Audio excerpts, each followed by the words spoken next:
आप सभी जानते हैं, भारत का परम सौभाग्य है कि भारत की धरती पर भगवान श्री कृष्ण ने अपना अवतरण लेकर और अपनी समस्त लीला के साथ साथ जो सबसे बड़ी कृपा की, इस संसार को जीवन जीने के लिए, परम ऐश्वर्य प्राप्त करने के लिए, सब प्रकार से विजयश्री प्राप्त करने के लिए, लोक और परलोक भी सुधर जाए, इसके लिए एक अमृत प्रदान किया जिसे हम गीता अमृत के रूप में जानते हैं। और यह गीता अमृत जिसको भगवान श्री कृष्ण ने कहा कि मेरा ही स्वरूप है, इसमें तुम मेरे ही दर्शन करते हो। भगवान ने यह भी कहा कि वो मेरा सबसे प्यारा इंसान है जो इस मेरे वचनों को सुनता है, सुनाता है और इसका प्रचार करने में सहयोगी बनता है, उसे मैं सबसे ज़्यादा अपना प्यारा मानता हूँ। और ऐसे करने वाले लोगों के पाप ताप दूर होते हैं और उनका निश्चित रूप से कल्याण होता है, ऐसा मैं वचन देता हूँ। भगवान श्री कृष्ण ने ये संदेश दिया है। 700 श्लोकों की गीता होना तो ये चाहिए कि 100 श्लोक हर दिन व्यक्ति पढ़े और 7 दिन में 700 पूरे करे, लेकिन इतना लोग कर नहीं पाते। पर पूरे गीता में कुछ ऐसी चीजें हैं जिन पर समुद्र में गोते लगाने वाले गोताखोर जैसे मोती ढूंढ कर लाते हैं, तो कभी कभी आपको कुछ ऐसी चीजें मिलेंगी। एक दिन बैठे बैठे दृष्टि गई कि भगवान ने उपदेश तो गीता में किया, लेकिन जहां उन्होंने सीधा सीधा आदेश दिया ये करो, क्योंकि इसमें भगवान के उपदेश तो हैं, आदेश जो है उन्हें ढूंढा जाए, तो उन्हें ढूंढा गया। तो इच्छा हुई कि भगवान के आदेश सुनाए जाएं जो गीता में उन्होंने कहे हैं। सीधा सीधा हुक्म, एक तो वो ऐसा करना चाहिए, ऐसा सोचना चाहिए, ऐसा मानना चाहिए, ये तो एक बात हुई। और जहां वो कहते हैं यही करो, मैं तुम्हें कहता हूं कि तुम ये करो। अर्जुन शिष्य है, अर्जुन मानव मात्र का प्रतिनिधि है, अर्जुन भक्त है, और भगवान अर्जुन के माध्यम से हम सबको जो आदेश दे रहे हैं कि तुम ये करो। तो वो श्लोक आपके सामने, या ऐसा कह लीजिए कि भगवान के आदेश की कथा इस बार आप सबको सुनने का अवसर प्राप्त होगा।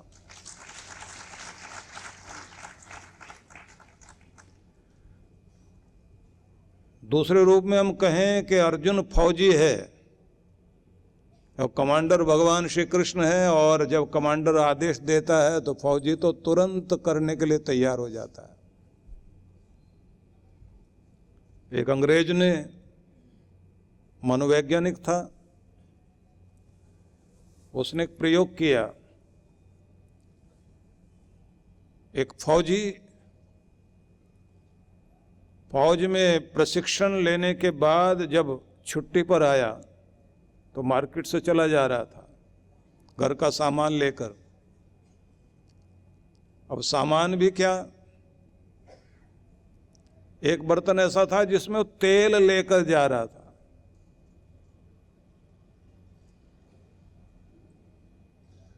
और इधर ये मनोवैज्ञानिक पीछे आकर उसके इतने जोर से कड़कती हुई आवाज में सावधान बोल दिया।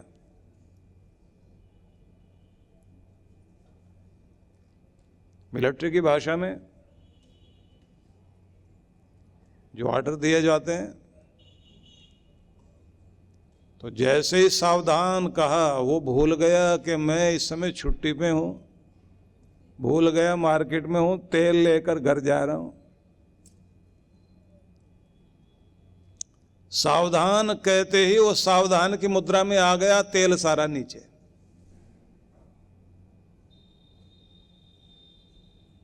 जब सामान गिर गया तो उसके बाद वो मुड़कर भीड़ में पीछे देखता है, बोला किसने था। मुड़ के देखा तो एक आदमी खड़ा हुआ। बोला, आपको मेरे से क्या दुश्मनी, मेरा सारा सामान गिरवा दिया। बोले, मैंने तो तुम्हें कुछ कहा ही नहीं, मैं तो भीड़ में बोल रहा था ऐसे ही। बोले, मुझे ध्यान में रख के बोला तुमने, मेरा सारा सामान गिर गया, सारा तेल नीचे बिखर गया। उसने कहा, मैंने बोल भी दिया तो तुमने माना क्यों। बोले, आप लोग जानते नहीं, हम फौजी लोग हैं, हम लोगों को आवाज सुनाई दे, दिमाग काम नहीं करता, तुरंत एक्शन में आते हैं, क्योंकि हमारे रग रग में आदेश बस चुके हैं।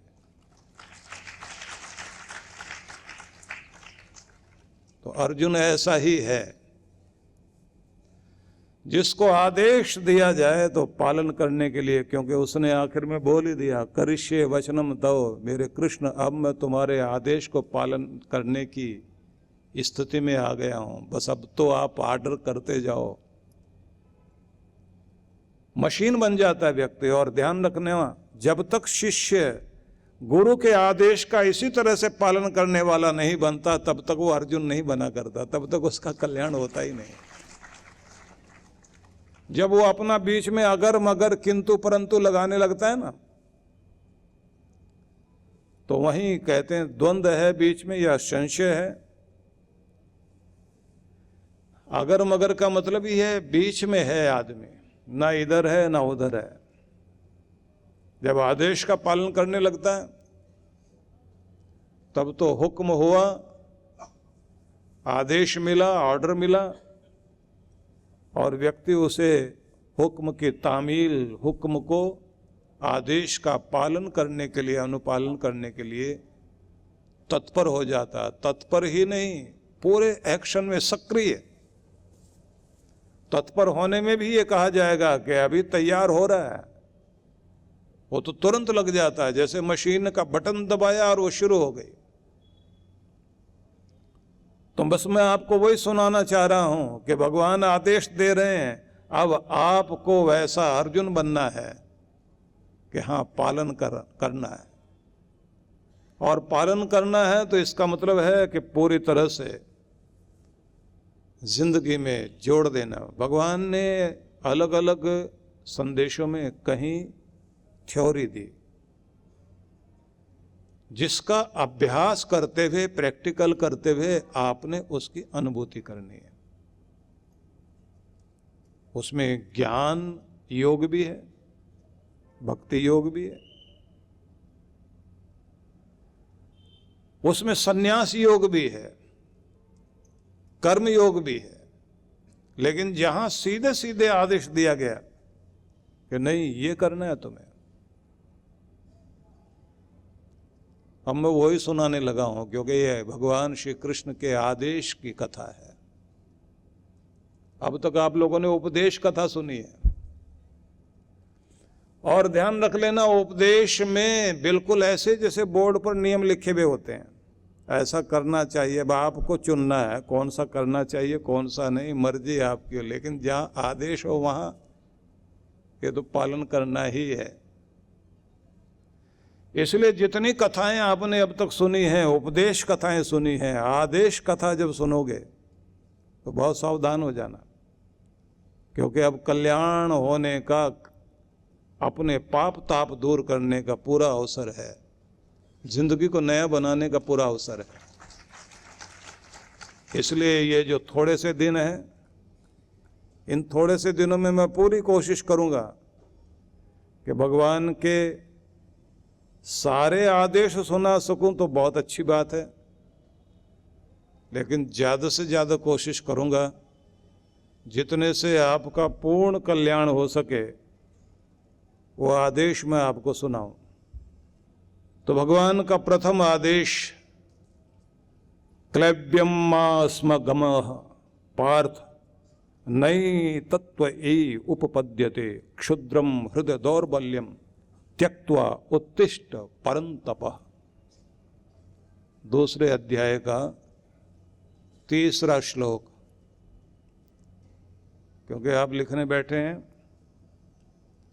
तो सिर्फ इतना ही डाल लीजिए, संख्या डाल लीजिए कि ये पहला आदेश भगवान श्री कृष्ण ने दूसरे अध्याय का 3रे श्लोक में कहा, क्लैब्यम मा स्म गमः, नपुंसकता को, कायरता को प्राप्त मत हो अर्जुन। जिंदगी में कायरता नहीं चाहिए। क्या संदेश हुआ कि कायर बनकर मत जियो, आदेश है भगवान का। और कहा कि ये तुम्हें शोभा नहीं देता क्योंकि तुम अपने स्वरूप को पहचानो। न त्वयि एतत् उपपद्यते, यह तुम्हारे लिए नहीं है, ये तुम्हारे लिए शोभायमान नहीं है, तुम्हें शोभा नहीं देता कि तुम कायर बनो। तो 2 बातें हुई,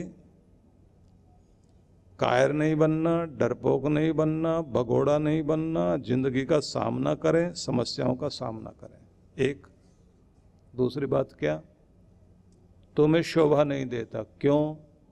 तुम जानो तुम कौन हो, वीर।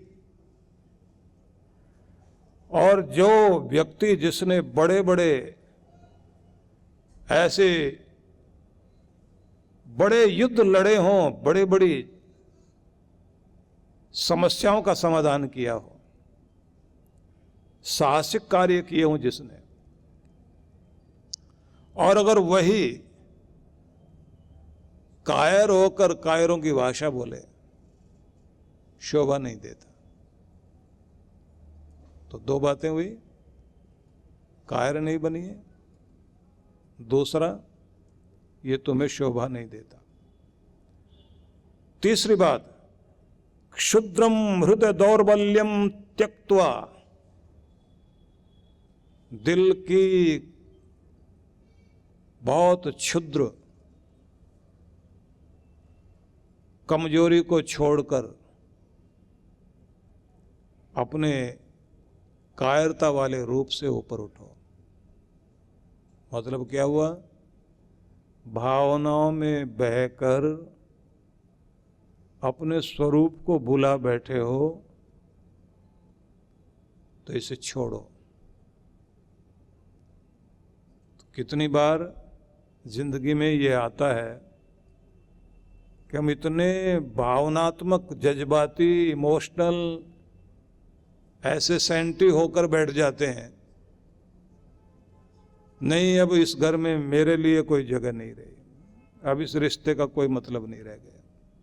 इन्होंने ऐसा बोल दिया मुझे, ये लोग ये करने लग गए हैं, अंजल खत्म हो गया इस घर से मेरा,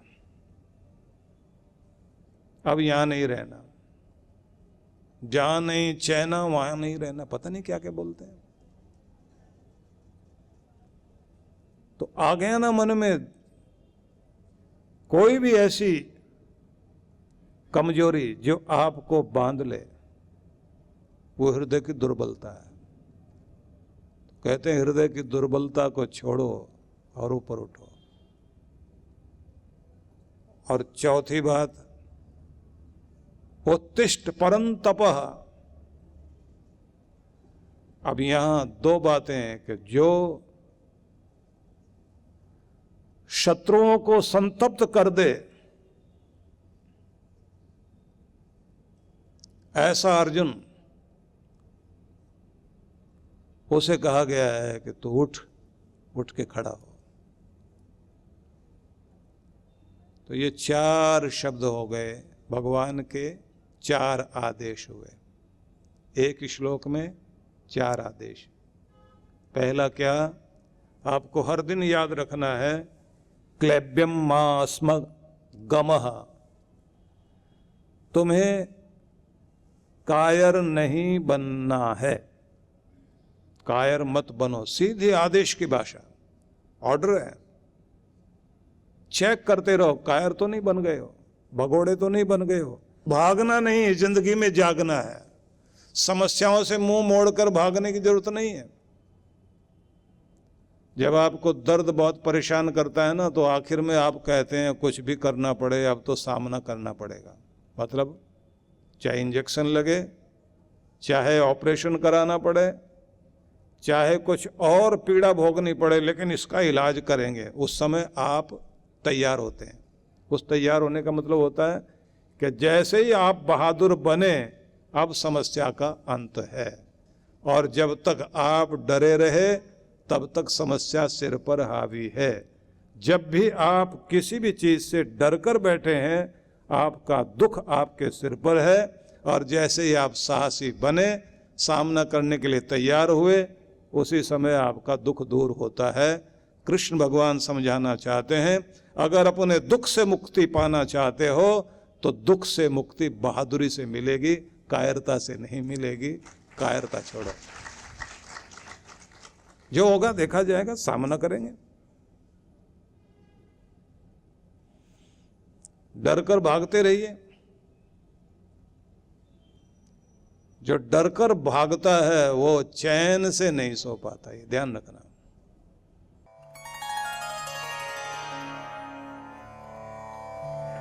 परम पूज्य श्री सुधांशु जी महाराज एवं डॉक्टर अर्चिका दीदी जी के पावन सानिध्य में विश्व जागृति मिशन पिछले कई वर्षों से जनहित को सुख समृद्धि एवं रिद्धि सिद्धि प्राप्त कराने हेतु गणेश लक्ष्मी महायज्ञ का आयोजन करता आ रहा है।